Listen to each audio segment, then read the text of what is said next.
Six envieux Finn serra la main de sa mère, yeux larges scannant les lustres scintillants de la salle de bal de l'hôtel le plus prestigieux de San Francisco. Son petit corps se cachait derrière l'uniforme de serveuse noir et blanc de sa mère, un contraste frappant aux invités drapés de diamants autour d'eux.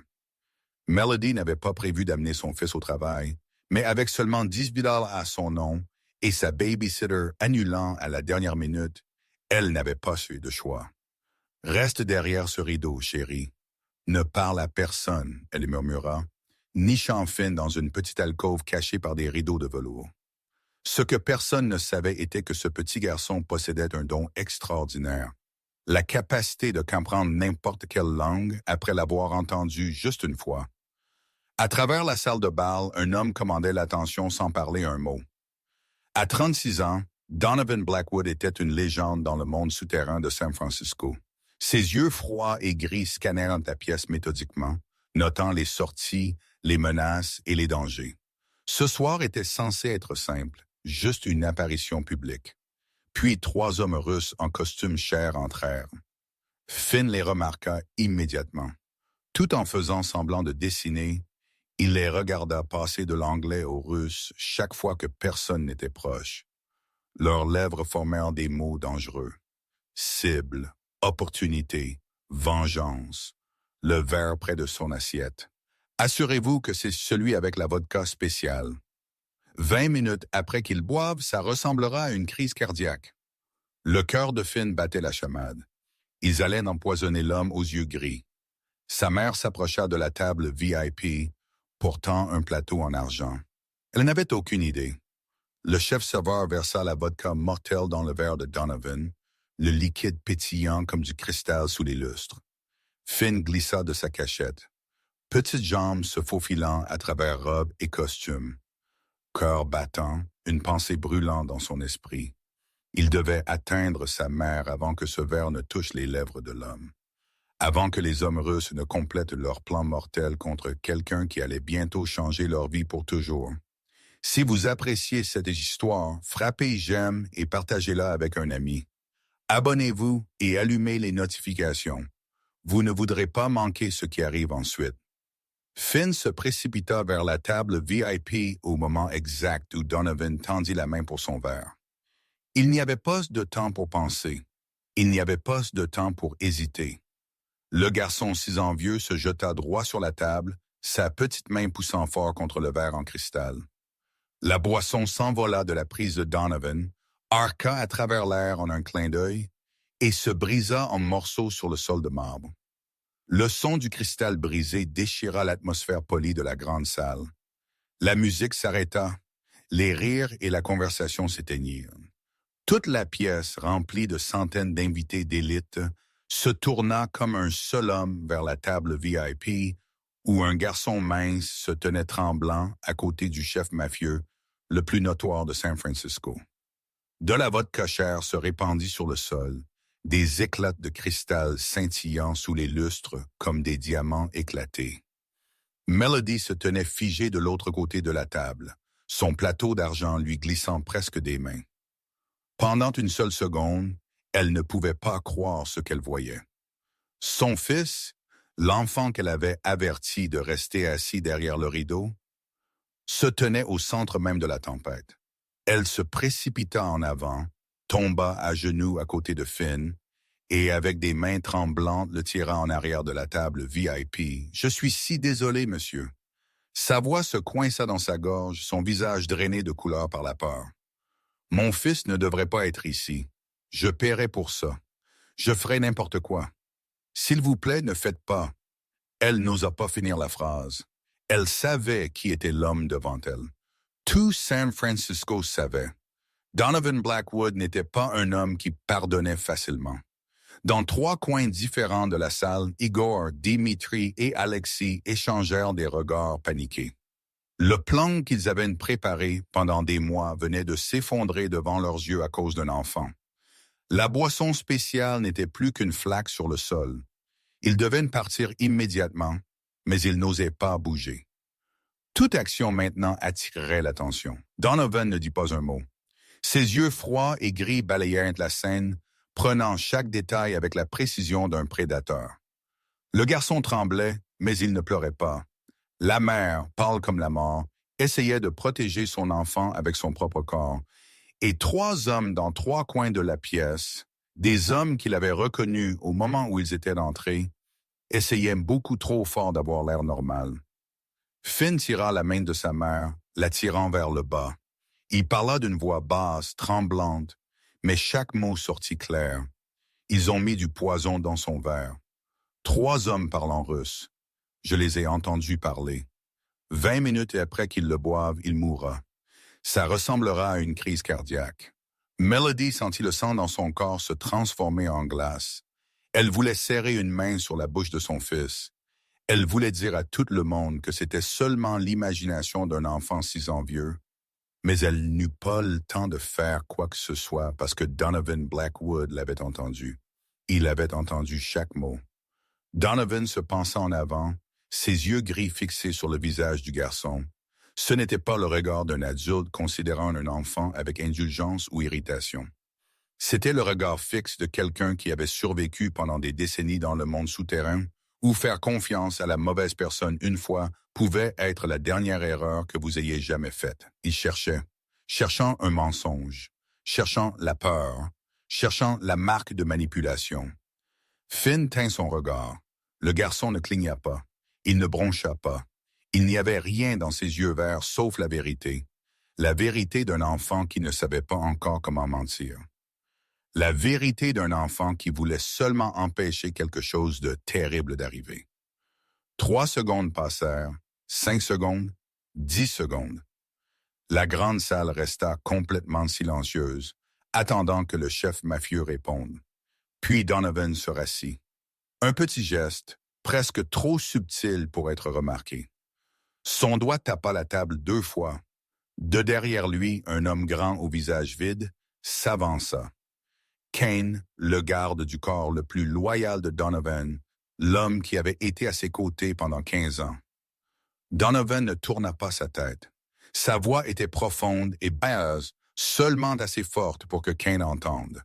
3 hommes russes, un près de l'entrée, un près du bar, un debout près du groupe. Prenez-les discrètement. N'attirez pas l'attention. Kane hocha la tête et disparut dans la foule, comme s'il n'avait jamais été là du tout.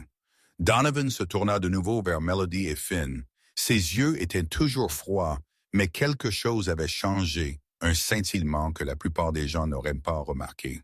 « Vous et votre fils, » dit-il lentement. « Venez avec moi tout de suite. » Melody n'eut pas le temps de réagir.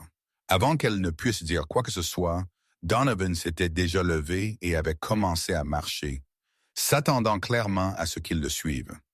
Sa main reposa légèrement sur son épaule. Pas rugueux, pas douloureux, mais il y avait un poids dans ce geste qui lui fit comprendre que le refus n'était pas une option. Elle souleva Finn dans ses bras, le tint serré contre sa poitrine, et suivit l'homme qu'elle n'avait jamais connu qu'à travers des rumeurs terrifiantes. Ils traversèrent la grande salle, se déplacèrent à travers des couloirs vêtus d'un décor somptueux, jusqu'à ce qu'ils s'arrêtent devant une lourde porte en chêne à l'extrémité du plancher.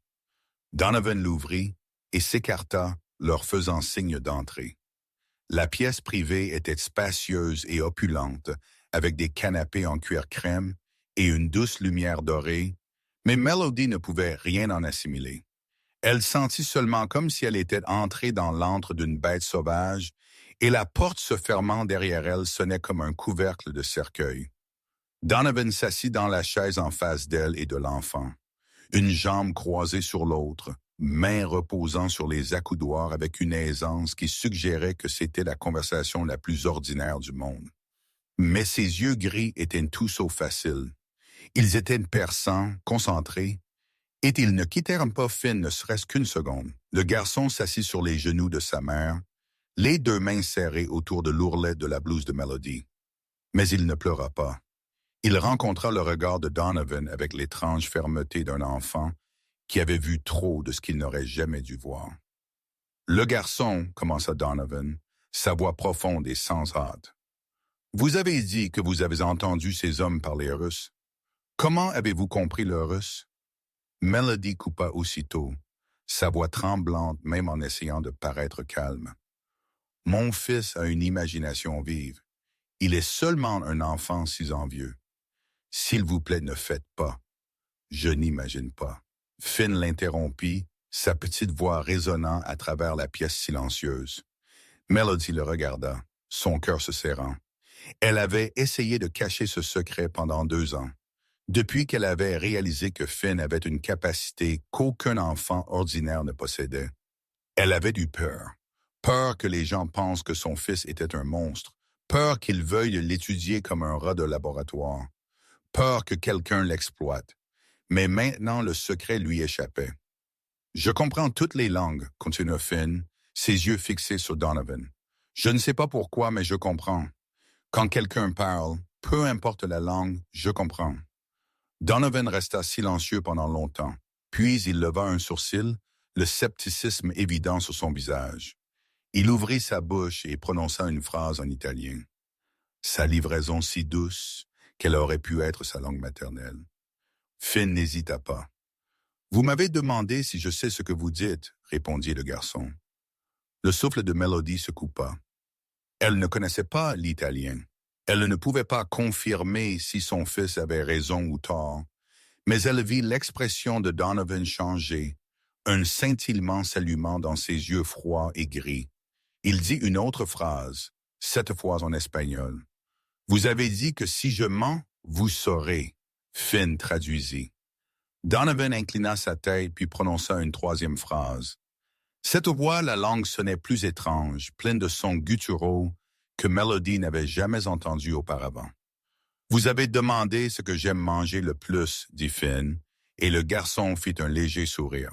« C'est de l'allemand, mais c'est différent de l'allemand que j'entends habituellement.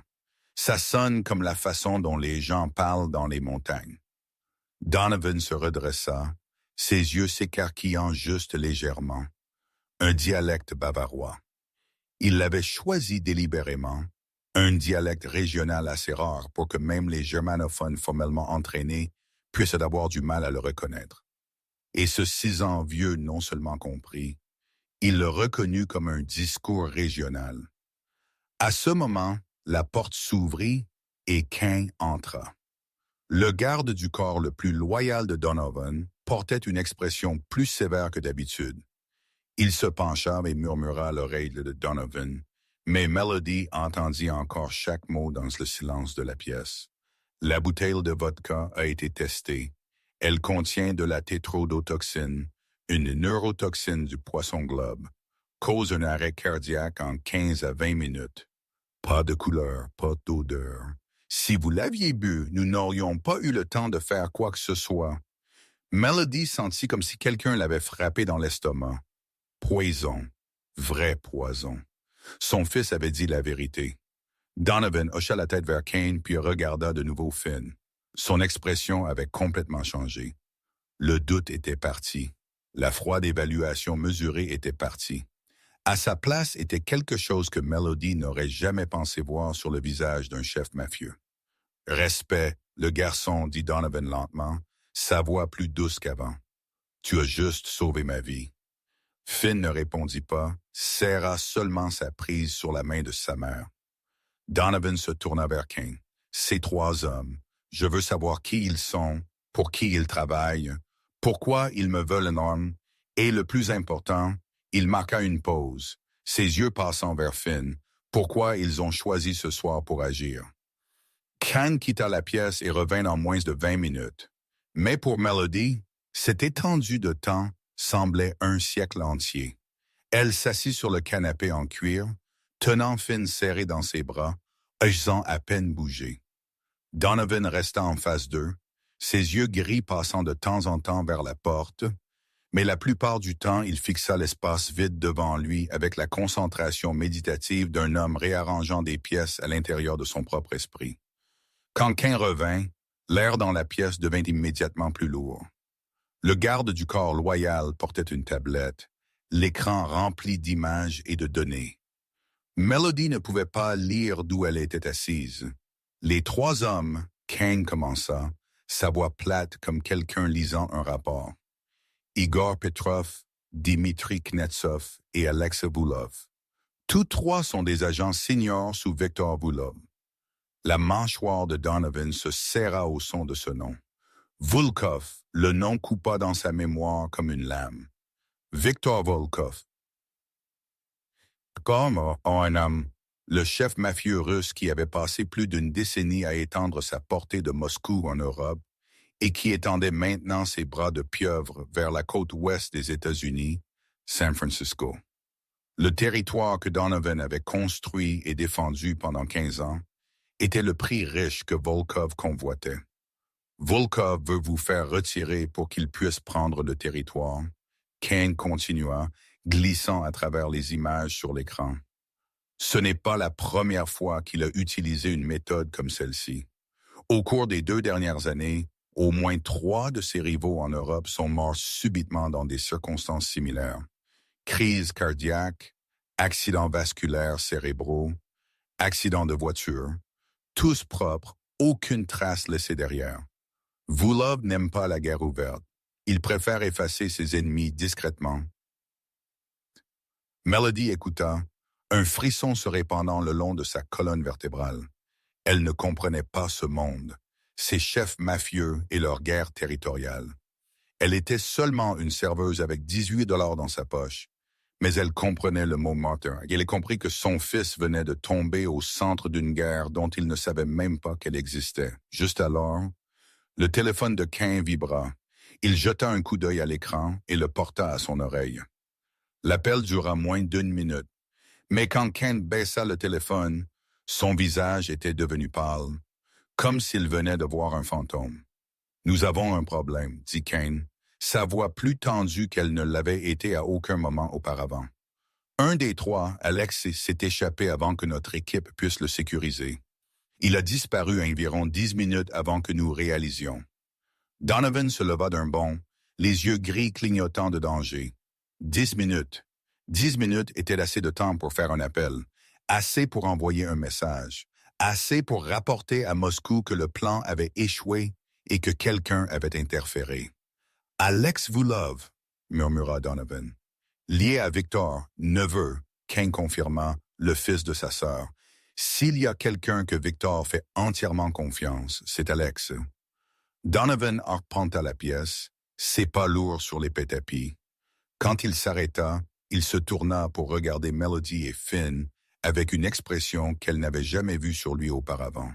Pas froide, pas calculatrice, mais inquiète. « Volkov saura que le plan a échoué », dit Donovan lentement. « Chaque mot lourd comme la pierre, et il saura que quelqu'un l'a saboté. » Alex était dans le hall. Il a tout vu.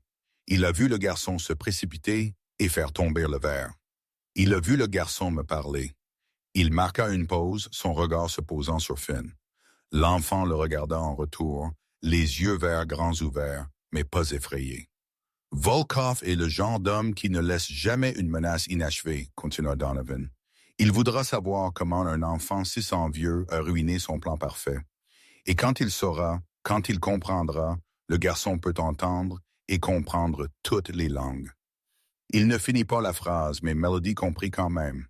Elle tint Finn plus fort, comme si quelqu'un avait pressé l'air de son cœur. « Ces hommes ont vu le visage de votre fils, » dit Donovan sèchement sans adoucir un seul bord. « Pensez-vous qu'une organisation comme celle de Vulov laissera vivre un témoin si envieux? Un témoin qui peut entendre chaque conversation secrète qu'ils ont, peu importe la langue qu'ils parlent. » Melody sentit comme si le sol s'était dérobé sous elle.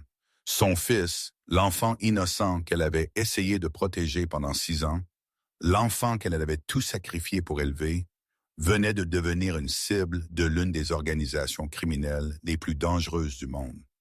Seulement parce qu'il avait fait la bonne chose, seulement parce qu'il avait sauvé la vie d'un étranger.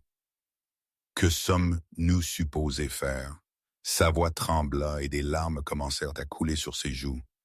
Des larmes qu'elle ne pouvait pas arrêter. Nous n'avons rien, pas d'argent, nulle part où aller. Je suis juste une serveuse. Comment puis-je protéger mon fils de gens comme ça? Donovan la regarda, et pour la première fois ce soir, il y avait quelque chose dans ses yeux gris qui n'était pas de la froideur ou du calcul, Un bref scintillement de chaleur, ne serait-ce que pour un moment, vous et votre fils êtes sous ma protection, dit-il, sa voix ferme comme un serment. À partir de ce moment, si Vula veut poser une main sur ce garçon, il devra d'abord passer sur mon corps mort. Puis il se tourna vers Kane. Je veux tout sur elle. Melody Carter, antécédents familiaux passés et surtout. Il jeta un coup d'œil à Finn. Je veux savoir d'où vient ce garçon. Une capacité comme ça n'apparaît pas de nulle part. Il doit y avoir une cause. Donovan amena Melody et son fils dans une pièce sûre au sous-sol de l'hôtel. Un endroit que même le gérant de l'hôtel ne savait pas exister.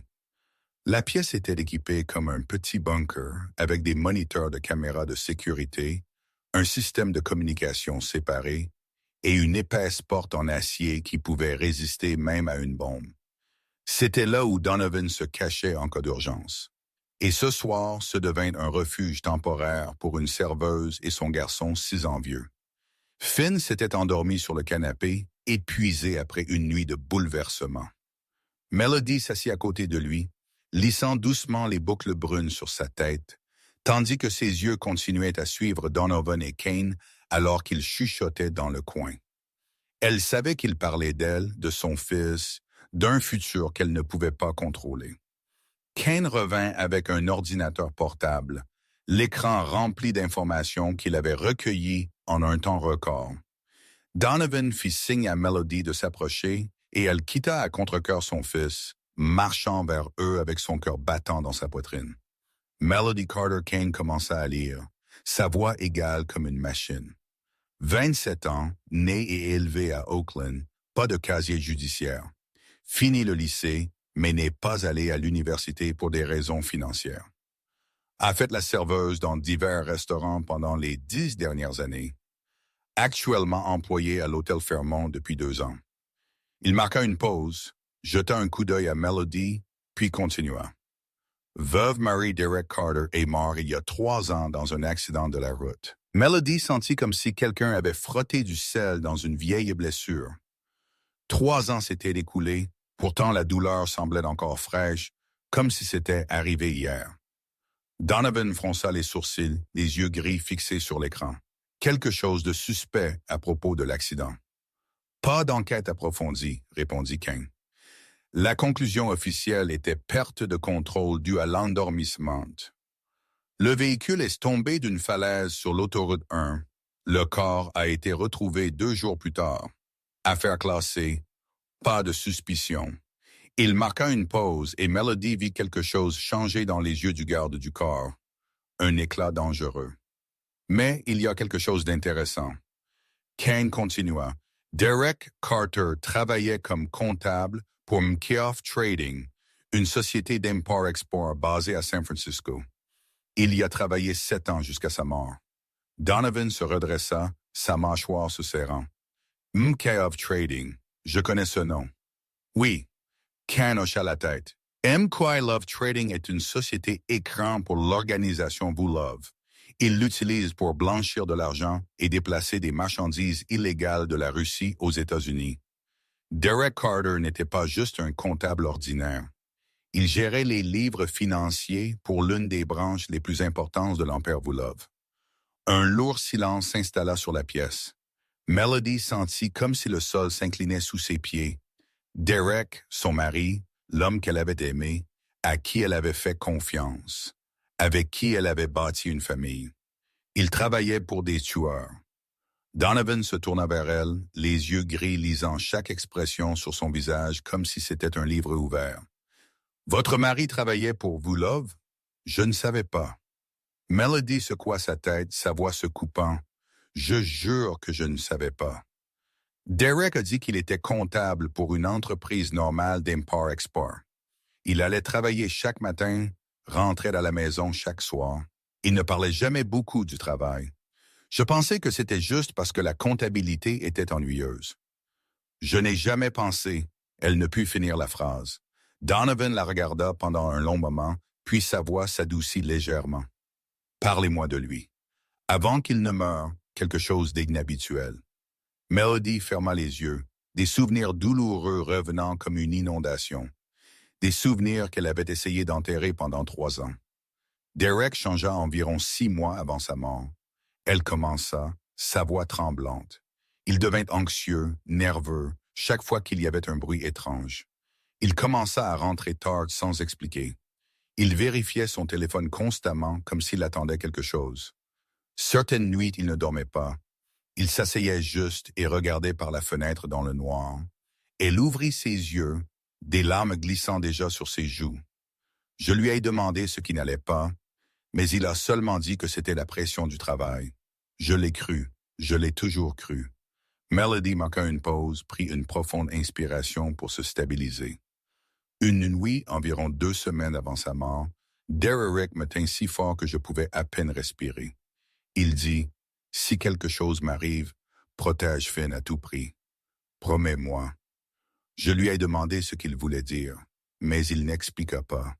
Il me fit juste promettre. Et j'ai promis. Elle essuya ses larmes avec le dos de sa main. 2 semaines plus tard, il mourut. Je pensais que c'était juste le stress du travail. Je pensais qu'il était inquiet pour l'argent, pour l'avenir de notre famille. Je n'ai jamais pensé à autre chose, Donovan demanda, sa voix plus douce mais toujours ferme. Vous a-t-il laissé quelque chose? Des lettres? Des documents? N'importe quoi. Melody commença à secouer sa tête, et puis elle se rappela un souvenir qu'elle s'était forcée d'oublier pendant 3 ans. Il y avait une clé USB, dit-elle lentement. Derek me l'a donnée quelques jours avant qu'il m'a dit de la garder très en sécurité, de n'en parler à personne et de ne l'ouvrir que quand c'était vraiment nécessaire. J'ai demandé ce qu'il y avait dessus, mais il ne voulut pas dire. Il a seulement dit que c'était une assurance pour l'avenir de Finn. Elle baissa les yeux vers ses mains tremblantes. Je ne l'ai jamais ouverte. Après la mort de Derek, je ne pouvais regarder rien qui lui appartenait sans pleurer. La clé USB était dans une boîte de vieilles choses avec nos photos de mariage et d'autres souvenirs. Je l'ai rangée et j'ai essayé d'oublier. Où est cette clé USB maintenant? Demanda Donovan se levant. Dans mon appartement, dans le placard sur l'étagère du haut. Donovan et Kane échangèrent un regard. Le garde du corps hocha la tête comme s'il venait de lire dans les pensées l'un de l'autre. Nous devons obtenir cette clé USB, dit Donovan, sa voix retrouvant sa décision habituelle. Ce soir, avant que les gens de Volkov n'y arrivent les premiers, 2h du matin, les rues de San Francisco étaient si vides qu'elles semblaient une ville abandonnée. Donovan et Kane s'assirent dans un SUV noir garé à environ 100 mètres de l'immeuble de Melody, caché dans l'obscurité entre 2 lampadaires qui s'étaient éteints. De cette position, ils pouvaient observer l'entier bâtiment de 4 étages vieillissant. L'endroit qu'une serveuse avec 18 $ dans sa poche appelait maison. Kane leva une lunette thermique à ses yeux et balaya la zone autour du bâtiment. Il s'arrêta, ajusta la mise au point, puis murmura une discrète malédiction.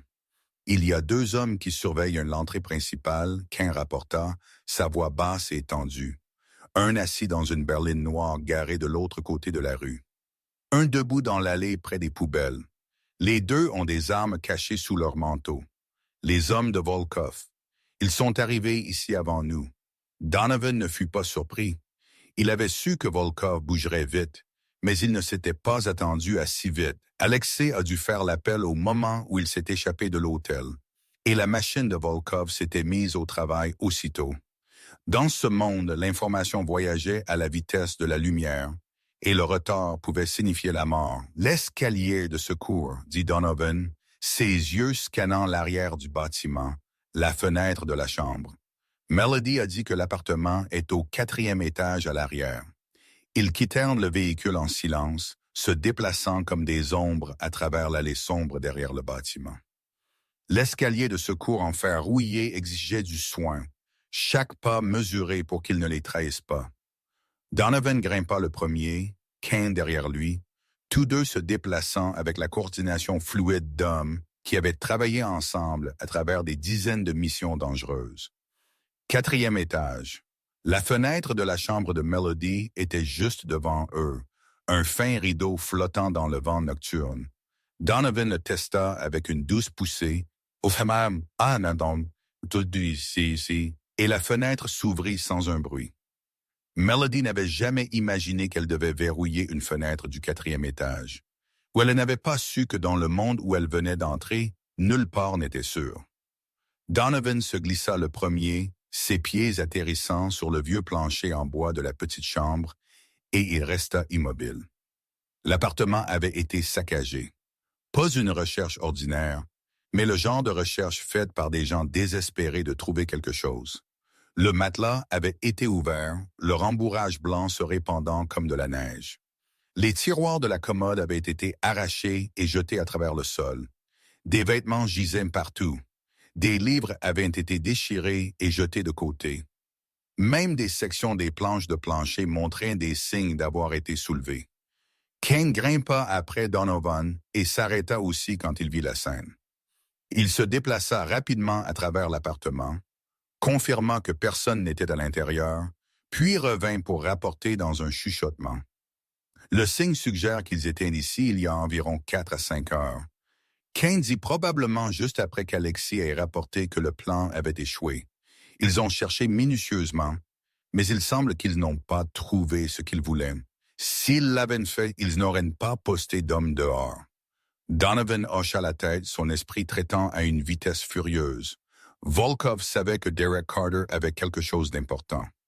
Assez important pour envoyer des gens déchirer l'appartement d'une veuve au milieu de la nuit, et assez important pour garder des gardes dehors même après que la recherche n'ait rien donné. La clé USB. Elle devait contenir quelque chose que Vlhov craignait. Donovan sortit son téléphone et appela Melody. Elle répondit immédiatement, sa voix anxieuse et tremblante. « Votre appartement a été fouillé, » dit-il sèchement sans l'adoucir. « Mais je ne pense pas qu'ils l'ont trouvé. Vous avez dit que la clé USB est dans le placard sur l'étagère du haut. Soyez plus spécifique. » « Dans une boîte à chaussures, » dit Melody, sa voix se coupant une boîte à chaussures blanche avec Nike dessus. « Je l'ai mise dans le coin le plus éloigné derrière mes vieilles robes. Derek m'avait dit de bien la cacher, de ne pas la laisser n'importe où d'évident. » Donovan alla au placard. Les portes avaient été grandes ouvertes. Des vêtements se répandirent dans un tas chaotique sur le sol. Mais il remarqua quelque chose. Quiconque avait cherché avait vérifié les tiroirs, vérifié les poches, même coupé dans la doublure du placard, mais il n'avait pas pensé à atteindre l'étagère du haut, où seulement quelques boîtes à chaussures poussiéreuses se trouvaient comme des déchets sans valeur que personne ne se souciait de toucher. Il écarta les vieilles robes toujours accrochées à leurs crochets et tendit le bras. Ses doigts trouvèrent une boîte à chaussures blanches, si recouverte de poussière, le lettrage Nike était presque illisible. Il la tira vers le bas et souleva le couvercle. À l'intérieur se trouvaient quelques photographies de mariage, leurs couleurs s'estompant. Derek et Melody, jeunes et heureux, inconscients de l'obscurité qui les attendait. Une montre d'homme avec un cadran fissuré et au fond, enveloppée dans un mouchoir brodé de fleurs, une petite clé USB noire. Donovan la ramassa, sentit son poids, bien plus lourd que sa taille ne le suggérait. Elle était assez petite pour être avalée, pourtant il eut le sentiment qu'elle portait assez de secret pour brûler un empire jusqu'à ses fondations. « Je l'ai, » dit-il à Kane. « Allons-y. » Il venait de se tourner vers la fenêtre quand des pas retentirent dans la cage d'escalier à l'extérieur de l'appartement. Lourd précipité. Au moins 2 hommes. Vérifiez l'appartement de nouveau.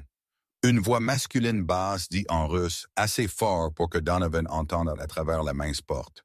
Le patron m'a dit, « Nous devons la trouver. Déchirez-la dès le début si nous devons. » Donovan et Kane échangèrent un regard en un instant. Aucun mot n'était nécessaire. Ils se dirigèrent vers la fenêtre comme des ombres sans un bruit. Kane passa le premier. Donovan juste derrière lui, la clé USB rangée en sécurité dans la poche intérieure de son gilet. Ils avaient à peine posé le pied sur l'escalier de secours quand le son d'une botte claquant contre la porte de l'appartement explosa derrière eux. Sans regarder en arrière, ils dévalèrent les escaliers métalliques, abandonnant le silence pour la vitesse. 15 secondes plus tard, Ils étaient dans le SUV, les pneus hurlant sur le pavement, alors que Kane appuyait sur l'accélérateur et s'éloignait du quartier. Donovan s'assit sur la banquette arrière, sortit la clé USB et la regarda sous les lampadaires vacillants glissant devant la vitre. Un minuscule objet, mais il pourrait détenir toutes les réponses sur Derek Carter, sur sa connexion à Vulov, et peut-être même la raison pour laquelle Finn avait une capacité si extraordinaire. Ils retournèrent à la pièce sûre au sous-sol de l'hôtel, pendant que le monde extérieur était encore enveloppé dans une profonde obscurité. Finn était éveillé maintenant, assis près de la maison,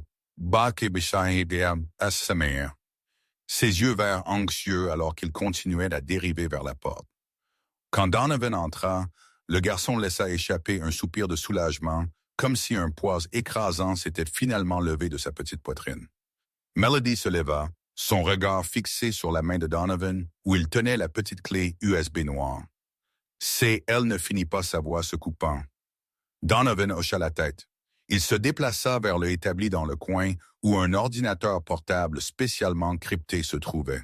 Celui qu'il portait toujours pour des situations comme celle-ci. Kane prit position à la porte, montant la garde, tandis que Melody et Finn s'approchaient, tous deux retenant leur souffle en attendant. Donovan brancha la clé USB dans la machine. L'écran scintilla un instant, puis un dossier apparut rempli de centaines de fichiers, grands livres comptables, virements bancaires, liste de noms avec des numéros à côté d'eux, photographies secrètes, enregistrements audio, et un fichier vidéo avec un titre simple pour Melody. Donovan jeta un coup d'œil à Melody comme s'il demandait la permission. Elle hocha la tête, les lèvres serrées, une main serrant l'épaule de Finn, comme si elle tirait de la force de son enfant. Il cliqua sur la vidéo. Le visage de Derek Carter remplit l'écran. Le souffle de Melody se coupa dans sa gorge. C'était son mari, et ce ne l'était pas. Dans la vidéo, Derek était bien plus mince que sur la photographie qu'elle gardait encore. Ses joues étaient creuses, des cernes sombres meurtrissaient la peau sous ses yeux comme un homme qui n'avait pas dormi depuis de nombreuses nuits. Mais ses yeux bruns chauds étaient toujours les yeux qu'elle avait aimés. Les yeux auxquels elle avait fait confiance, les yeux avec lesquels elle avait bâti une famille. Melody, la voix de Derek sortit des haut-parleurs de l'ordinateur portable, tremblante mais claire. Si vous regardez ceci, alors je suis mort, et vous devez connaître la vérité. Je ne suis pas l'homme que vous pensiez que j'étais. Elle sentit comme si quelqu'un avait frappé Melody droit à travers la poitrine. Elle voulait éteindre la vidéo. Elle voulait rembobiner sa vie aux jours heureux, quand la seule chose qu'elle savait était que son mari était un comptable ordinaire avec un travail ennuyeux et un salaire qui les maintenait à flot. Mais elle ne pouvait pas. Elle avait besoin de la vérité, peu importe à quel point ça faisait mal. Sur l'écran, Derek prit une profonde respiration et continua. Quand j'étais jeune, je me suis endetté au jeu, beaucoup d'argent. Je pensais que je pouvais le regagner, mais plus je jouais, plus je perdais. Puis, un jour, Victor Vulov racheta toute la dette. Il ne demanda pas d'argent. Il me demanda moi. Il me força à être un comptable pour son organisation, pour gérer des livres que personne n'était autorisé à voir. Je n'avais pas le choix, Melody. Il n'y avait pas d'issue. Si je refusais, il me tuerait et j'avais peur de mourir. Des larmes commencèrent à glisser sur les joues de Melody, mais elle ne se donna pas la peine de les essuyer. Elle ne fit que regarder le visage de son mari sur l'écran, l'homme qu'elle pensait comprendre. « Mais alors vous êtes apparu ?» Derek continua et sa voix s'adoucit. « Vous avez tout changé. Vous m'avez donné une raison de vivre, d'espérer. » Et quand Finn est né, il s'arrêta. Et dans la vidéo, ses yeux brillèrent de quelque chose de fragile et lumineux. Quand j'ai regardé notre fils pour la première fois, j'ai su que je ne pouvais pas continuer à vivre comme ça. Je ne pouvais pas laisser Finn grandir dans l'ombre de son père. Je devais sortir. J'ai secrètement contacté le FBI. Je suis devenu un informateur pour eux. Pendant 2 ans, j'ai recueilli des preuves sur tout ce que Vulov a fait. Blanchiment d'argent, contrebande, mort mise en scène pour ressembler à des accidents. J'ai tout eu. Assez pour brûler tout son empire jusqu'à ses fondations. Derek regarda droit dans la caméra comme s'il regardait droit dans les yeux de Melody à travers le temps et la distance. J'ai construit quelque chose appelé un interrupteur d'homme mort, un système automatique. Si je n'entre pas un code de confirmation chaque mois, toutes les preuves sont envoyées au FBI et à quelqu'un d'autre. Il marqua une pause et prit une autre profonde respiration. Ce quelqu'un est Donovan Blackwood. Donovan tressaillit au son de son propre nom.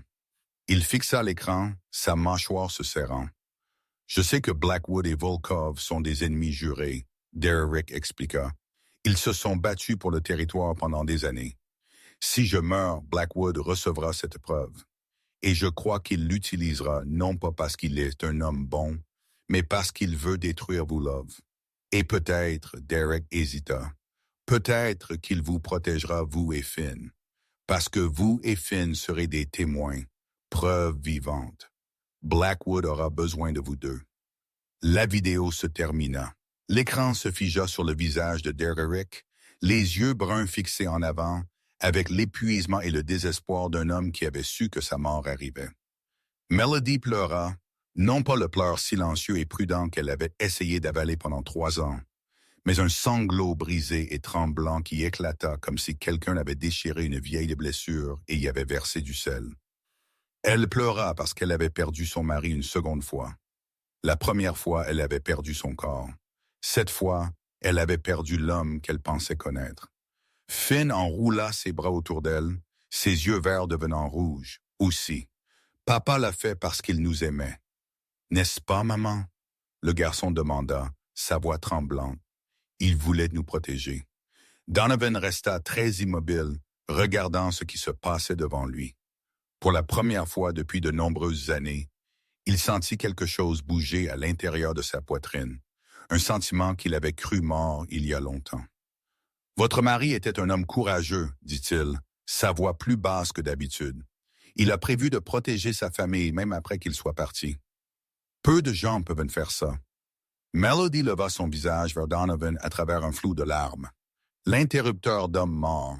Le FBI a-t-il eu les preuves?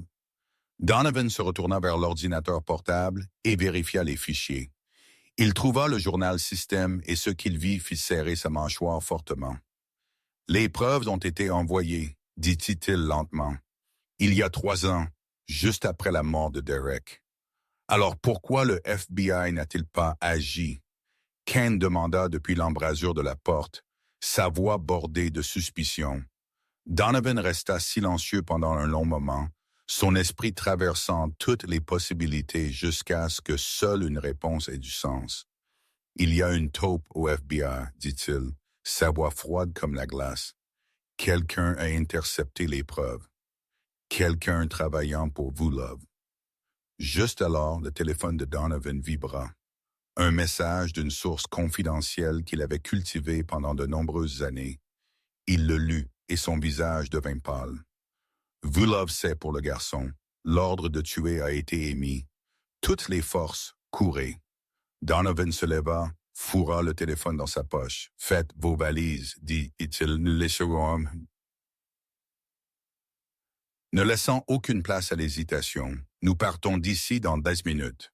4 heures du matin. Le convoi quitta San Francisco sous une obscurité si épaisse qu'elle semblait presque solide. 2 SUV noirs roulaient côte à côte, l'un transportant Donovan, Kane et Melody avec Finn, l'autre transportant l'équipe de sécurité. Les phares déchirèrent la nuit alors qu'ils filaient le long de l'autoroute 101. Se dirigeant vers le nord, laissant derrière la ville que Melody avait appelée maison pendant 27 ans de sa vie. Melody s'assit sur la banquette arrière, tenant Finn dans ses bras alors qu'il dérivait quelques crânes entre le sommeil et l'éveil. Elle regarda par la fenêtre tandis que les hauts bâtiments de San Francisco devenaient plus petits et plus éloignés, les lumières de la ville s'éteignant comme des étoiles qui s'éteignent. Et avec la ville, elle savait que sa vie ordinaire s'estompait aussi. Le petit appartement avec la fenêtre déverrouillée, le travail de serveuse avec ses maigres pourboires, la nuit passée seule, s'inquiétant du loyer et des frais de scolarité de son fils. Tout cela appartenait maintenant à une autre vie. Finn remua contre elle, ses yeux verts s'ouvrant lentement. Il regarda autour de lui et réalisa qu'il était dans un véhicule étrange, se déplaçant sur une route d'un noir d'encre qu'il n'avait jamais parcouru auparavant. « Maman, où allons-nous » Sa voix rauque de sommeil. Melody embrassa son front et essaya de garder son ton stable, même si son cœur battait comme un tambour de guerre. Quelque part en sécurité, chérie, à l'abri des mauvaises personnes. Melody ne savait pas comment répondre. Mauvaise personne. Pour Finn, le monde était encore si simple. Seulement des bonnes personnes et des mauvaises personnes, comme dans les bandes dessinées qu'il aimait. Il ne savait pas à quel point la ligne entre le bien et le mal pouvait être floue. Que le père qu'il aimait avait un jour travaillé pour des tueurs. Que l'homme les protégeant n'était pas exactement bon de la manière dont le monde aimait de définir. Elle le serra seulement plus fort, comme si ses bras pouvaient le protéger de chaque ombre, attendant là-bas dans le noir. Donovan s'assit sur le siège passager avant, le téléphone pressé contre son oreille. Il parlait d'une voix basse et rapide, donnant des ordres à quelqu'un à l'autre bout. Melody ne pouvait pas distinguer les mots, mais elle comprenait ce qu'elle entendait. Il coordonnait tout, préparant un endroit où se cacher, les protégeant d'une manière qu'elle n'aurait jamais pu faire seule. Son monde était fait d'appels à 4 heures du matin et de décisions de vie ou de mort prises en un clin d'œil. Environ 30 minutes en dehors de la ville, Kane, qui conduisait, se redressa soudainement, ses yeux fixés sur le rétroviseur, et Melody vit sa mâchoire se serrer. « Nous avons une queue, » dit Kane, sa voix tendue comme un fil. 2 SUV noirs à environ 200 mètres derrière. Ils sont entrés par la dernière sortie. Donovan termina l'appel et regarda en arrière. À travers la lunette arrière, Melody les vit aussi. 2 paires de fer scintillant dans le noir comme les yeux de bêtes chasseresses. Ils se déplaçaient avec une coordination fluide. Clairement pas juste des étrangers se dirigeant de la même façon. « Où est notre véhicule d'escorte » Donovan demanda, bloqué à la sortie précédente. Ils essaient de rattraper, mais il y a au moins 3 autres voitures qui les encerclent. Donovan jura sous son souffle. Volkov avait planifié cela plus minutieusement qu'il ne s'y était attendu. Il n'avait pas juste envoyé des hommes pour les suivre. Il avait placé des véhicules pour les couper, pour isoler la cible. « Pouvez-vous aller plus vite ?» Donovan demanda. « Peut-être, » dit Kane, son pied appuyant déjà plus profondément sur l'accélérateur. « Mais s'ils ont des armes et décident de les utiliser, juste accélérer. » Le SUV vola sur l'autoroute vide, le compteur de vitesse grimpant, 120, 140, 160 km/h. Mais les 2 SUV noirs derrière eux accélérèrent aussi, la distance se rétrécissant au lieu de s'élargir. 150, 100 mission, 70. Melody tint Finn serré, son cœur martelant dans sa poitrine. Elle pouvait sentir le battement de cœur de son fils aussi, rapide et effrayé comme le sien. Ce n'était pas sa vie. Elle était seulement une serveuse avec 18 $ dans sa poche, une veuve essayant d'élever un enfant seul, une femme ordinaire qui n'avait jamais rien fait de mal. Pourquoi était-elle ici? Dans un véhicule roulant à travers la nuit, chassé par des tueurs. Un des SUV soudainement s'élança en avant, essayant de les forcer vers l'accotement.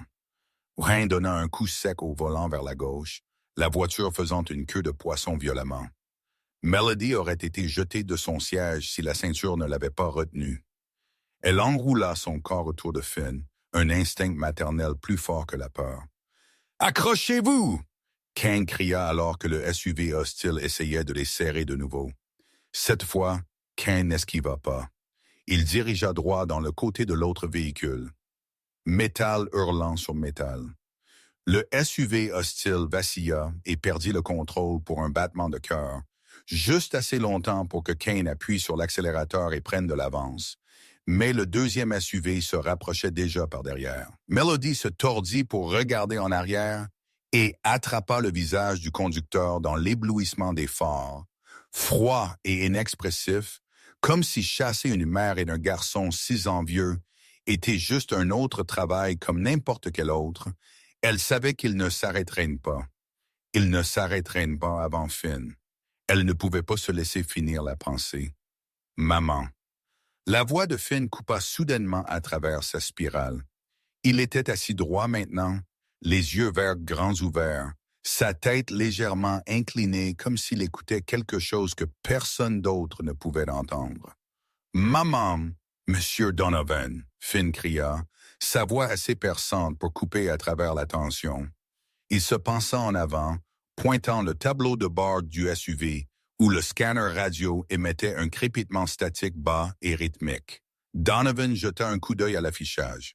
« C'est juste de l'interférence, gamin. »« Non, c'est eux. » Finn interrompit, ses yeux fermés alors qu'il se concentrait. Il parlait en russe. Je peux l'entendre à travers le bruit. Donovan n'hésita pas. Il monta le volume. Pour lui et Melody, c'était juste une série d'éclats gutturaux, déformés. Mais pour Finn, les mots étaient limpides. Ils disaient « Ne nous laissez pas atteindre la sortie 47 ». Finn traduisit, sa voix tremblante mais précise. « Il y a un troisième véhicule qui attend déjà là-bas. Ils bloqueront l'avant. Nous piéger. » Ken jeta un coup d'œil à Donovan à travers le rétroviseur, les deux mains toujours verrouillées sur le volant. Le panneau de la sortie 47 venait d'apparaître devant, à moins de 2 kilomètres. Si le garçon avait raison, ils étaient sur le point de rouler droit dans les mâchoires du tigre. « Faisons-nous confiance au gamin ?» Ken demanda, sa voix tendue. Donovan n'hésita pas une seule seconde. « Nous lui faisons confiance. » Sortie 45 maintenant. Ken tira le volant fort vers la droite. Le SUV se pencha violemment alors qu'il plongeait sur la sortie 45 à une vitesse bien trop élevée, les pneus hurlant contre le pavement. Melody serra Finn, tous deux presque projetés de leur siège alors que le véhicule cahotait et tanguait, puis se stabilisa sur une route plus étroite. Dans le rétroviseur, Melody vit les deux SUV noirs passer la sortie 45 sans réagir à temps. Ils continuèrent à charger vers la sortie 47, où le piège attendait une proie qui n'arriverait jamais.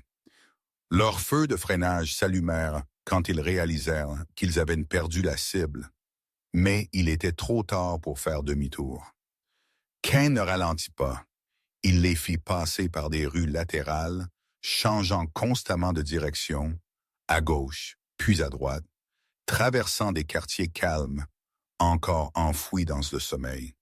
Il savait comment semer une queue, savait quels virages et allées pouvaient les faire disparaître comme s'ils n'avaient jamais existé. 20 minutes plus tard, quand Ken fut certain que personne ne suivait, l'air à l'intérieur du véhicule commença finalement à se détendre. Melody laissa échapper un souffle et réalisa qu'elle l'avait retenu pendant presque tout le temps. Ses bras tremblaient alors qu'elle relâchait sa prise autour de Finn, et elle remarqua que tout son corps était glissante de sueur, même si la climatisation soufflait à fond. Donovan regarda Finn à travers le rétroviseur.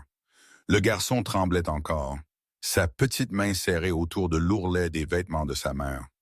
Pourtant, ses yeux verts étaient étrangement stables pour un enfant qui venait de survivre à une course-poursuite mortelle.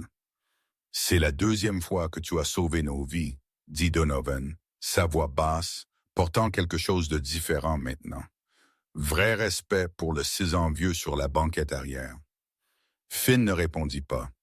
Il ne fit que tenir plus fort la main de sa mère, comme si c'était la seule ancre le retenant d'être emporté par la tempête tourbillonnant autour de leur vie. L'aube commença à se lever alors qu'ils atteignaient l'endroit sûr. C'était un vieil entrepôt au bord de la baie de San Francisco, loin des rues résidentielles, entouré de piles de conteneurs rouillés et d'épaisses herbes folles. De l'extérieur, le bâtiment semblait abandonné, comme si personne n'y avait mis les pieds depuis des années. Mais quand 15 se gara et qu'ils entrèrent, Melody fut stupéfaite de voir à quel point c'était différent à l'intérieur.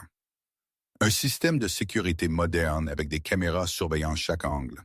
D'épaisses portes en acier qui pouvaient arrêter même des obus perforants.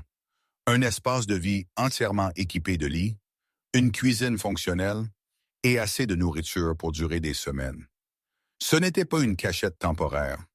C'était une forteresse construite pour exactement ce genre de nuit.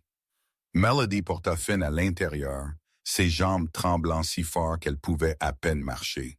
Elle posa son fils sur un petit lit, tira la couverture sur lui, puis s'assit à côté de lui, ne sachant pas combien elle pouvait encore supporter. Moins de 24 heures auparavant, elle s'inquiétait du loyer et de la facture d'électricité. Maintenant, elle fuyait une organisation criminelle internationale qui voulait tuer son enfant, ses envieux. Donovan se tenait près de la fenêtre, regardant la baie de San Francisco. Le soleil se levait à l'horizon, transformant l'eau en or, peignant une scène si paisible qu'elle semblait presque fausse. Mais il savait que l'obscurité était toujours là, attendant au-delà de la lumière. Volkov n'était pas le genre d'homme qui abandonnait. Il les trouverait tôt ou tard, et quand il le ferait, ils auraient besoin de plus qu'un endroit où se cacher s'ils voulaient survivre. La nuit était calme dans la cachette. Dehors, la baie de San Francisco reflétait le clair de lune comme une vaste nappe d'argent, si calme qu'il était difficile de croire que quelques heures plus tôt, il fuyait des tueurs. Finn était endormi sur le petit lit, épuisé par une journée de bouleversement qui l'avait entraîné dans un sommeil profond et sans rêve.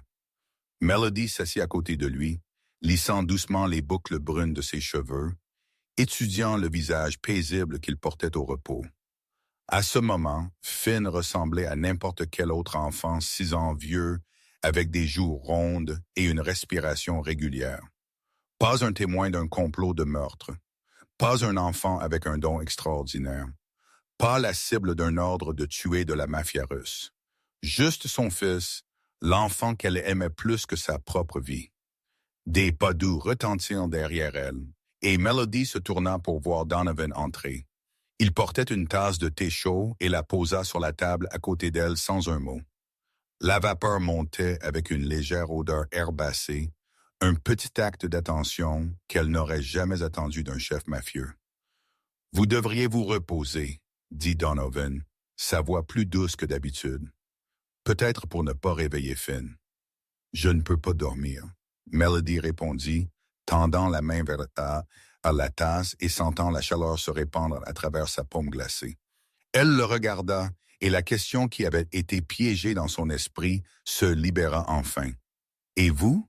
Dormez-vous jamais? » Donovan s'assit dans la chaise en face d'elle et se pencha en arrière avec une lourdeur fatiguée dans la lumière tamisée de la pièce. Son visage portait moins de la froideur effrayante qu'elle avait vue toute la nuit. Il ressemblait à un homme ordinaire avec des rides d'inquiétude sur son front et une ombre derrière ses yeux gris. « Pas souvent, » répondit-il, court et simple. Le silence s'installa sur la pièce, rompu seulement par le son lointain des vagues tapotant le rivage. Melody prit une gorgée de thé, laissant la chaleur glisser dans sa gorge. Puis elle parla de nouveau, brisant l'immobilité.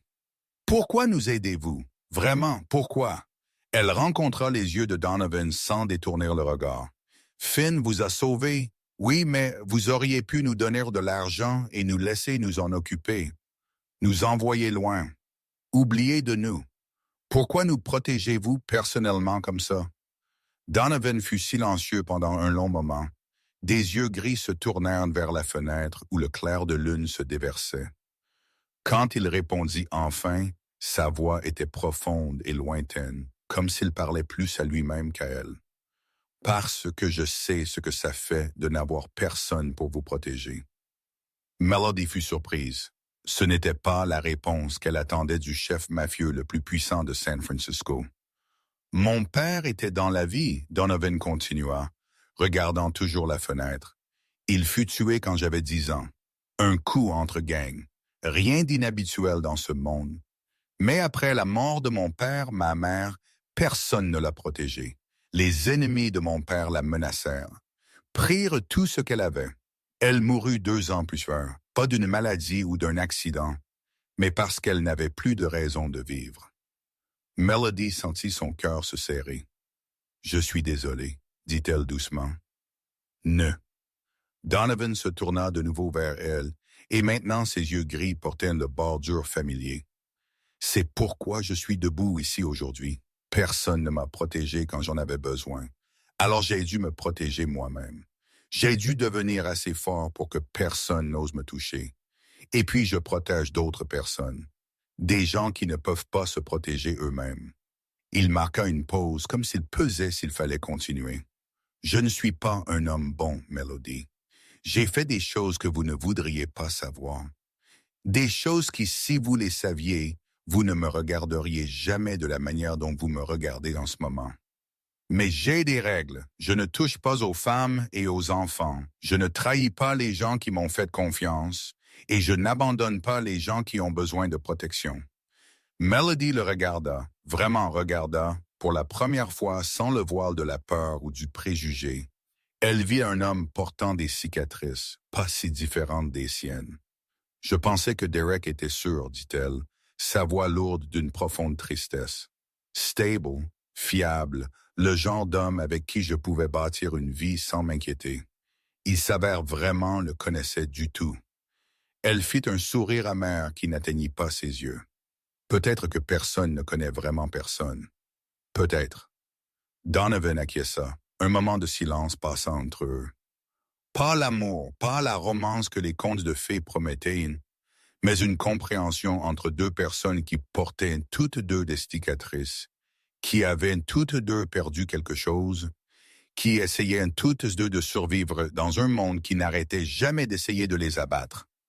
Donovan se leva, sa posture retrouvant sa décision habituelle. Je ne prévois pas de courir pour toujours. Il est temps de finir ça. Le finir comment? Melody demanda, l'inquiétude évidente dans sa voix. Donovan la regarda, les yeux gris froids comme l'acier, avec l'épreuve de Derek brûlé Vulov de l'intérieur. Aube du 3e jour à la cachette. Le premier rayon de soleil avait à peine glissé à travers la fenêtre quand le système de sécurité hurla soudainement. Une baleine perçante qui avala le trou silencieux. Des lumières rouges commencèrent à clignoter dans tout l'espace et les écrans de surveillance s'allumèrent, montrant un groupe de points rouges se déplaçant vers eux. Donovan se précipita vers la console de contrôle, les yeux gris balayant les moniteurs à une vitesse vertigineuse. Ce qu'il vit fit serrer sa mâchoire fortement. Quelqu'un se rapprochait, non pas d'une direction, mais de 3 à la fois. De la route menant à l'entrepôt, un convoi de SUV noirs avançait. De la baie, 2 vedettes coupaient à travers l'eau plate et calme. Et d'en haut, Ken entra en courant, son visage plus tendu d'effort que Melody ne l'avait jamais vu. Il y a un hélicoptère aussi, rapporta-t-il. Urgence vive dans sa voix, tournant au-dessus. On dirait qu'il cherche un endroit pour atterrir. Total au moins 25 à 30 hommes. Vulov ne joue pas. Donovan fixa l'écran où le flux de la caméra extérieure montrait le convoi s'arrêtant à environ 100 mètres de l'entrepôt. Des portes s'ouvrirent. Des hommes en noir descendirent un par un, se déplaçant avec la coordination d'une unité bien entraînée. Et au milieu d'eux, du SUV le plus cher, un homme aux cheveux argentés descendit. Il portait un long manteau noir, sa posture droite, sa démarche confiante à la manière de quelqu'un né pour donner des ordres. Son visage était ridé par l'âge, mais ses yeux étaient toujours tranchants comme une lame. Victor Vulov ici en personne. Melody se tenait derrière Donovan, tenant Finn serré contre elle. Elle fixa l'écran, l'homme aux cheveux argentés marchant parmi ses partisans, comme un roi se déplaçant à travers son armée. « Que veut-il » elle demanda, sa voix tremblante. Donovan ne regarda pas en arrière. « Il veut être sûr, répondit-il, sa voix froide comme la glace. Vulov ne fait confiance à personne, pas même à ses propres hommes. S'il veut le garçon mort, il doit le voir de ses propres yeux. Il doit s'assurer qu'il n'y a plus d'erreur après l'échec à la fête. » Donovan se tourna vers Kane et le reste de son équipe. 8 hommes, y compris lui et Kane. Aide contre plus de 25 attaquants entièrement armés et un chef mafieux avec une réputation comme le plus impitoyable de Russie.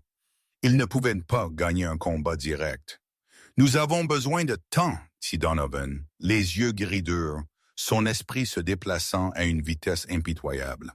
« Kane, tu prends l'équipe et tiens la ligne de front. Utilisez des grenades assourdissantes et du gaz lacrymogène. Ralentissez-les, mais ne transformez pas cet endroit en champ de bataille. J'ai besoin de temps pour contacter nos gens dehors. » Kane hocha la tête et disparut par la porte, l'équipe de sécurité suivant. Donovan se tourna vers Melody. Vous et Finn allez dans la pièce sûre, verrouillez la porte de l'intérieur et ne l'ouvrez pour personne sauf moi ou Kane. Comprenez-vous? Melody hocha la tête, ramassa Finn et courut vers la pièce renforcée au bout du couloir. La porte en acier claqua derrière eux avec un lourd fracas, et Melody lança le verrou de l'intérieur, lança l'interphone monté sur le mur. Elle pouvait entendre tout ce qui se passait dehors.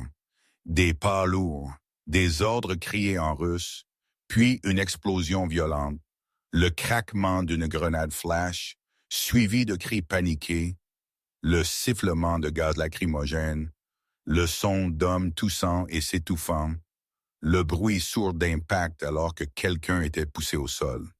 La confrontation avait commencé. Les gens de Donovan se battaient pour gagner du temps, utilisant tout ce qu'ils avaient pour ralentir l'ennemi sans transformer l'endroit en zone de guerre trempée de sang.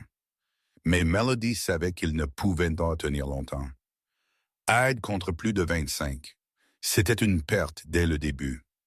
Finn leva soudainement sa tête, les yeux verts grands ouverts, se concentrant sur l'air vide.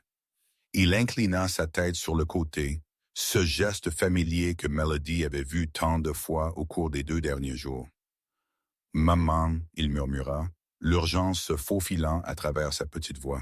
« Je peux les entendre, leur radio. » Melody tomba à genoux jusqu'à ce qu'elle soit à son niveau et serra ses épaules. « Que disait-il, bébé? » Finn écouta, la tête toujours inclinée, les yeux se fermant pour se concentrer plus fort.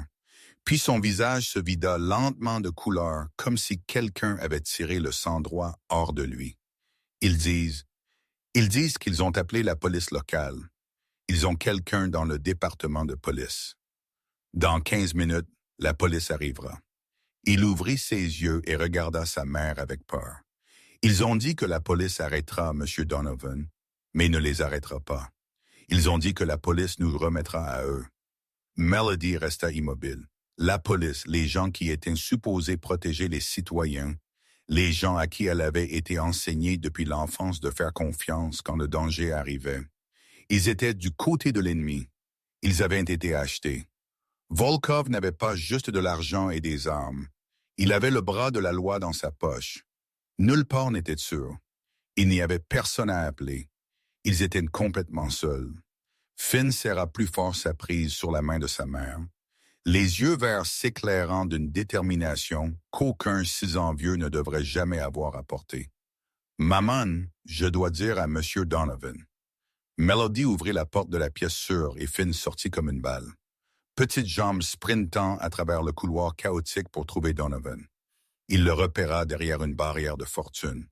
Un téléphone pressé contre son oreille, essayant d'atteindre quelqu'un dehors.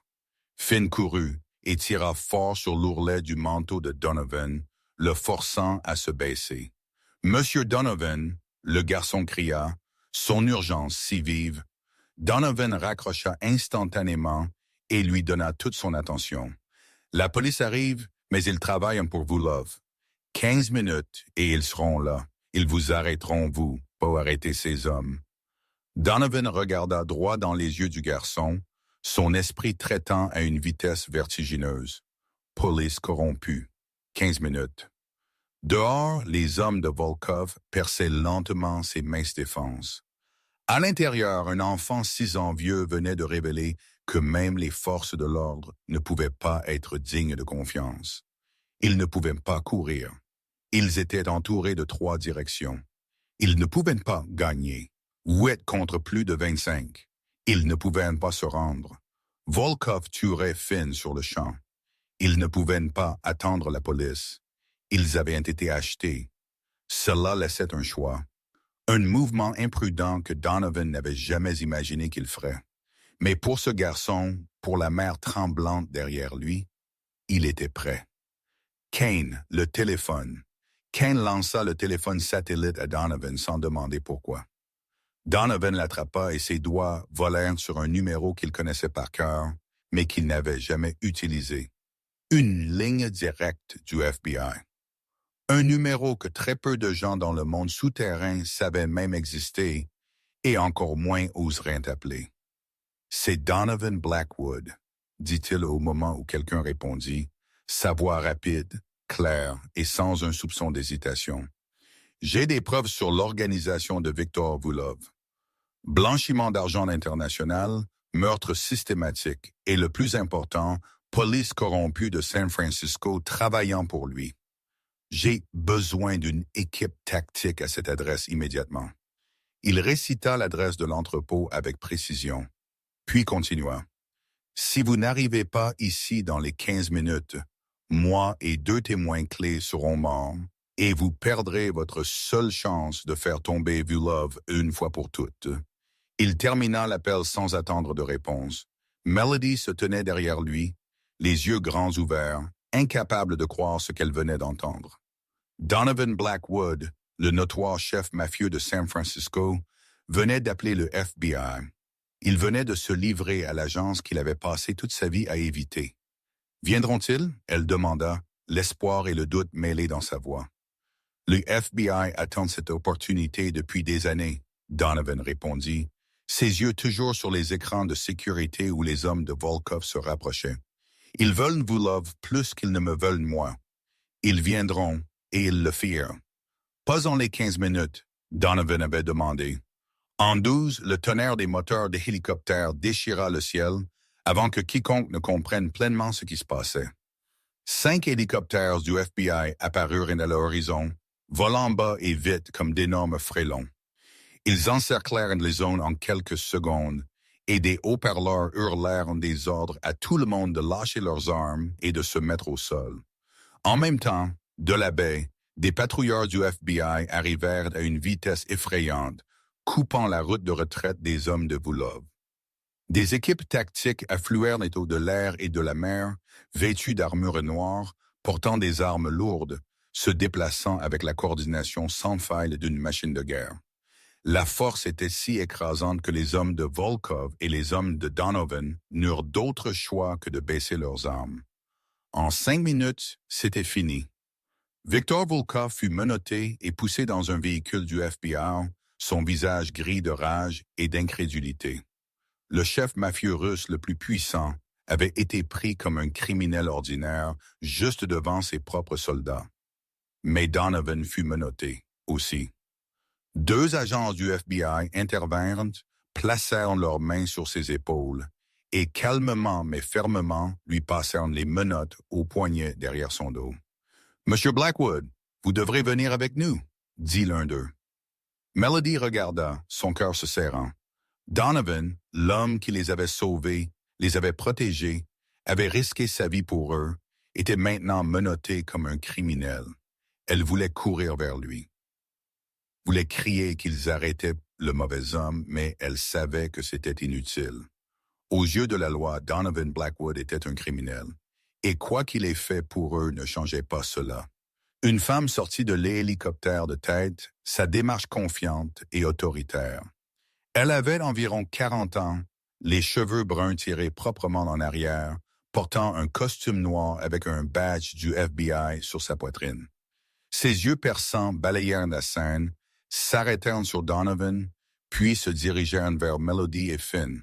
« Je suis l'agent spécial Monica Walsh. » Elle se présenta, sa voix portant un ton froid et professionnel. « Je dirige l'unité de crime organisée du FBI. » Elle s'approcha de Donovan et le regarda droit dans les yeux, l'évaluant. « Monsieur Blackwood, nous avons beaucoup à parler. » Dans la pièce temporaire que le FBI avait installée juste à l'intérieur de l'entrepôt, Donovan s'assit en face de Monica Walsh. Une table en métal froide se tenait entre eux, et les menottes mordaient toujours ses poignets. La lumière fluorescente se déversait, rendant l'air vif et tendu, la façon dont les salles d'interrogatoire ressemblaient dans les films. Mais ce n'était pas un film. C'était la vraie vie, et l'avenir de Melody et Finn dépendait de ce qui se passait dans cette pièce.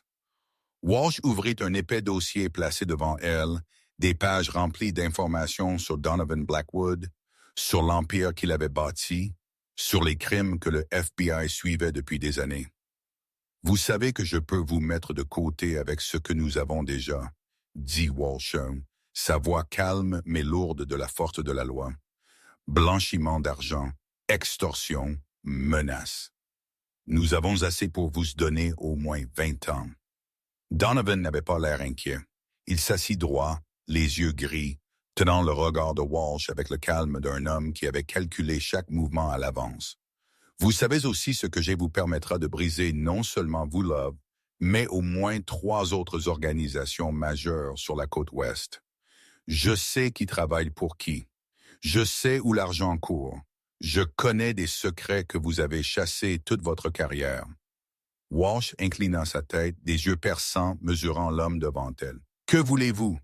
Immunité pour mes charges moindres. Pas tout, seulement ce qui peut être négocié. Donovan marqua une pause, sa voix devenant plus sérieuse. Protection des témoins pour Melody Carter et son fils. Permanent, pas temporaire, nouvelles identités, une nouvelle vie. Quelque part où Volov ou quiconque d'autre ne peut les trouver. Autre chose? Le droit de les voir à l'avenir.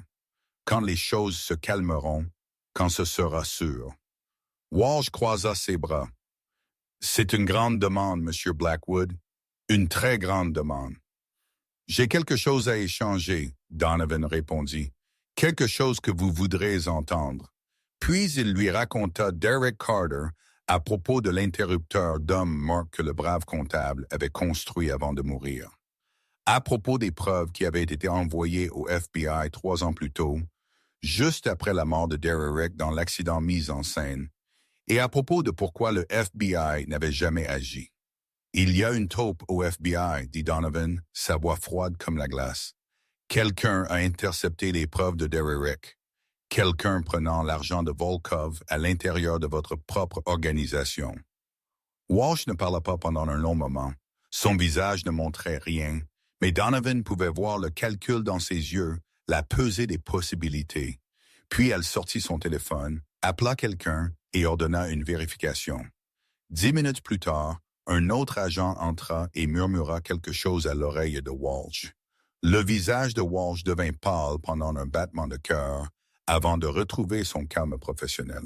« Agent spécial Raymond Harris », dit Walsh lentement. 20 ans de service. Il a géré le dossier Volkov avant que je ne le reprenne. Et apparemment, c'est lui qui a bloqué chaque pièce de preuve liée à cette organisation pendant les 3 dernières années. Donovan hocha la tête, pas surpris. « Vous voyez, je ne mens pas. » Walsh le regarda, puis dit « Je veux rencontrer le garçon. » Finn fut amené, sa main serrant étroitement celle de sa mère. Il semblait petit et fragile dans une pièce pleine d'adultes en costume noir, mais ses yeux verts étaient étrangement stables. Walsh s'agenouilla à son niveau, sa voix s'adoucissant. « Finn, j'entends que tu peux comprendre toutes les langues. Peux-tu me dire ce que tu as entendu des mauvais hommes? » Et Finn lui raconta. Il lui raconta la conversation à la fête, le plan d'empoisonnement, des mots comme cible et vengeance.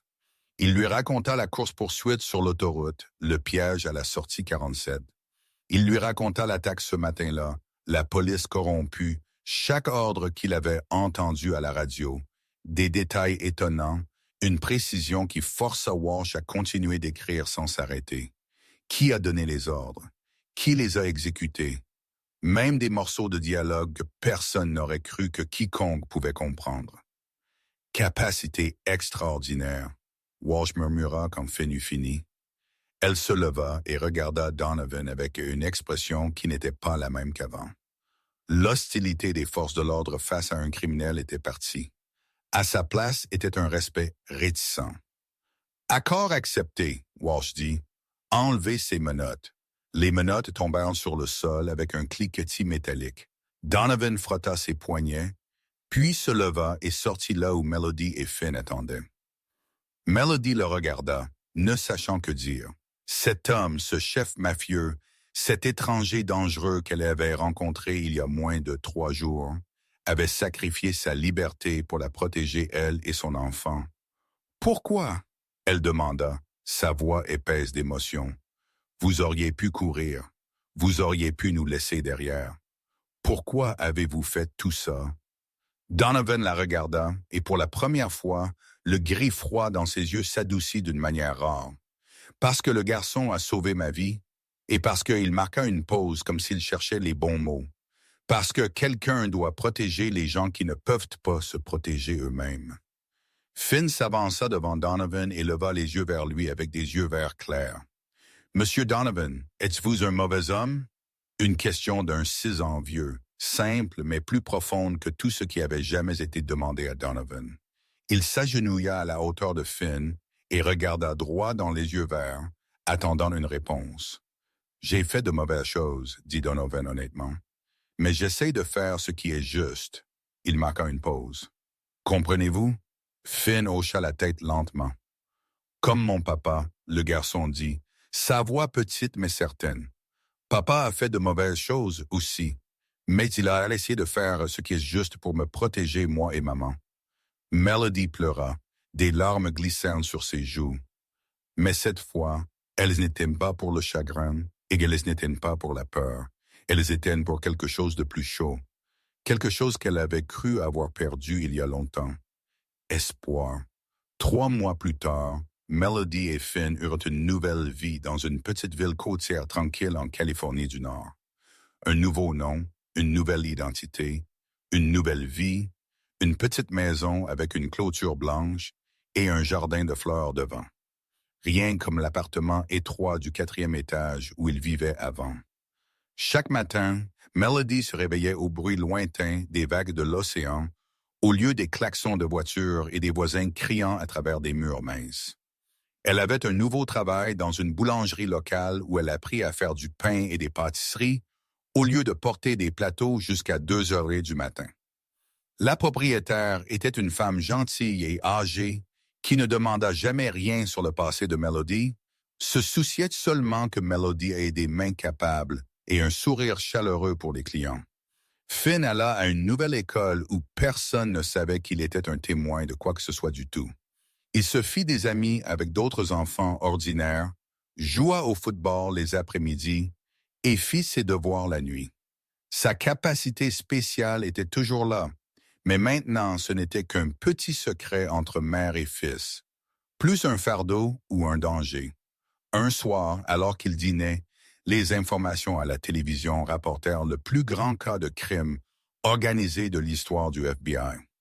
Victor Volov avait été condamné à la prison à vie sans libération conditionnelle pour une longue liste de crimes, du blanchiment d'argent au meurtre. Son réseau avait été démantelé à travers 5 pays. Des douzaines d'agents seniors avaient été arrêtés et poursuivis. L'agent special Raymond Harris, la taupe à l'intérieur du FBI, avait été condamné à 20 ans de prison pour trahison et obstruction à la justice. Et Derek Carter, qui était mort 3 ans plus tôt dans un accident mis en scène, avait été décoré à titre posthume d'une médaille pour son sacrifice au nom de la justice. Son nom fut prononcé comme un héros discret, un homme qui avait échangé sa vie pour recueillir des preuves contre l'une des organisations criminelles les plus dangereuses du monde. Melody pleura en regardant ce reportage. Des larmes coulèrent sur ses joues, mais cette fois elles étaient des larmes de clôture, de paix. Derrick avait finalement été reconnu. Son sacrifice n'avait pas été insignifiant, et elle pouvait enfin lâcher prise. Un après-midi ordinaire quelques semaines plus tard, Finn jouait dans le jardin quand il courut soudainement à l'intérieur, les yeux brillants. « Maman, quelqu'un est ici. » Melody s'avança vers la porte d'entrée et elle s'arrêta net. Donovan Blackwood se tenait là à côté d'une voiture louée ordinaire. Pas de costume noir, pas de garde du corps, aucune de la froideur effrayante d'un chef mafieux. Juste un homme en chemise grise tenant un petit cadeau ressemblant à n'importe quel visiteur normal s'arrêtant chez un voisin. « Je ne resterai pas longtemps, dit-il avant que Melody puisse demander quoi que ce soit. Je voulais juste dire au revoir de la bonne manière. » Finn courut dehors, son visage s'illuminant quand il vit l'homme qui l'avait protégé, lui et sa mère, à travers leurs jours les plus sombres. « Monsieur Donovan. » Donovan s'agenouilla et tendit le cadeau au garçon. Finn l'ouvrit et trouva un épais livre à l'intérieur intitulé « Les langues du monde, histoire et culture. » Pour que vous puissiez continuer à développer votre capacité, dit Donovan, sa voix plus chaleureuse que Melody ne l'avait jamais entendue. Un jour, vous l'utiliserez pour aider beaucoup de gens, pas comme une arme, mais comme un pont qui connecte les êtres humains les uns aux autres. Finn serra le livre contre sa poitrine comme si c'était un trésor. Donovan se leva et se tourna vers Melody. « Vous méritez d'être heureuse, dit-il, et le garçon aussi. »« Et vous ?» Melody demanda. « J'apprends à trouver mon propre bonheur. » Un moment de silence passa entre eux. Pas l'amour romantique comme dans les contes de fées, mais le respect, la gratitude et peut-être une promesse qui n'avait pas besoin de mots. « Si vous avez besoin de moi, Donovan dit alors qu'il marchait vers la voiture. Je serai toujours là. » Il partit en voiture. Mais avant qu'il ne quitte la route, il regarda en arrière une fois et Melody vit ses yeux gris pour la première fois tenant quelque chose de chaud. Finn ouvrit le livre et une petite photographie en glissa. Une photo des trois d'entre eux, Donovan, Melody et Finn, à la maison sur près de la baie, dans un moment rare et paisible au milieu de la tempête. Au dos de la photo était une ligne manuscrite. La famille n'est pas toujours le sang. Parfois, ce sont les gens que vous choisissez de protéger. Finn leva les yeux vers sa mère. « Maman, Monsieur Donovan reviendra-t-il? » Melody sourit, ses yeux suivant la route où la voiture avait disparu. Peut-être un jour elle ne connaissait pas la vraie réponse. Mais pour la première fois depuis de nombreuses années, l'avenir n'était pas quelque chose à craindre. Quoi qu'il arrive, il l'affronterait et il ne serait pas seul. Cette histoire nous apporte de nombreuses leçons précieuses sur la vie. Premièrement, est le pouvoir du courage. Quand un garçon 6 ans vieux ose faire ce qui est juste, même face au danger. Deuxièmement, est l'amour que les parents ont pour leurs enfants. Un amour qui peut rendre quelqu'un prêt à tout sacrifier, comme Derek l'a fait. Et enfin, l'histoire nous rappelle que les gens peuvent changer, que même ceux qui se sont égarés peuvent encore choisir de faire ce qui est juste quand le moment crucial arrive. Merci d'avoir suivi cette histoire jusqu'à la fin. Comment vous sentez-vous à propos du voyage de Melody, Finn et Donovan? Avez-vous déjà fait face à des moments dans la vie où vous avez dû prendre une décision difficile pour protéger les gens que vous aimez? Partagez vos sentiments dans les commentaires ci-dessous. Nous voulons vraiment entendre les pensées qui viennent de la partie la plus profonde de votre cœur.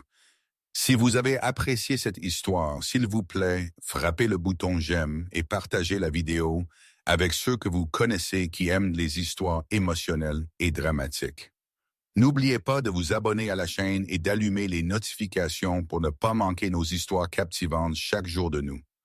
Nous vous souhaitons à tous qui regardez cette vidéo une bonne santé, une vie joyeuse et des jours remplis de paix et de bonheur. Au revoir et à vous revoir dans la prochaine